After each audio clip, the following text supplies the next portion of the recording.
Hi friends, ఎలా ఉన్నారు? నేనైతే చాలా బాగున్నాను. అందరూ టిఫిన్ చేశారా ఫ్రెండ్స్? నేనైతే టిఫిన్ చేసేస్తున్నా. మా పాప వాళ్ళ కోసం కోడిగుడ్డు పెట్టేసింది ఫ్రెండ్స్. అలాగే పల్లి చట్నీ, ఇదేమో అల్లం చట్నీ అన్నమాట. ఇంకొక స్పెషల్ కూడా ఉంది ఫ్రెండ్స్, చూసారా? ఇది వచ్చేసి కారం ఫ్రెండ్స్. ఏం కారమో తెలిస్తే గనుక షాక్ అవుతారనమాట. సో కారాన్ని అయితే పరిశీలనగా చూడండి. చూసారా ఎంత కలర్ఫుల్ గా, ఎంత సువాసనతో, సూపర్ టేస్టీగా ఉన్న ఈ కారం ఏం కారమో తెలుసా ఫ్రెండ్స్? చికెన్ కారం. చికెన్ తో కారం ఏంటని చాలా మందికి డౌట్ రావచ్చు, బట్ ఇదైతే చికెన్ కారమే. చికెన్ కారం ఎంతమంది తెలుసో కామెంట్ బాక్స్ లో కామెంట్ పెట్టండి. అలాగే దీని టేస్ట్ అయితే ఆసమ్ ఫ్రెండ్స్, చాలా బాగుంది. అబ్బా, వాసన చూస్తుంటే నోరు ఊరిపోతుంది ఫ్రెండ్స్. నిజంగా చికెన్ కర్రీ, చికెన్ ఫ్రై చాలా మంది ట్రై చేసి ఉంటారు, బట్ చికెన్ కారం మాత్రం మా పాపే చేస్తుంది.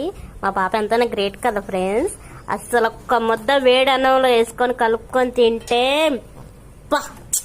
ఎందుకులే ఫ్రెండ్స్, అసలు కలుపుకొని తింటే ఆ టేస్ట్, ఆ ఫీలింగ్ వేరు. అసలు మజాగా ఉంటది అనమాట.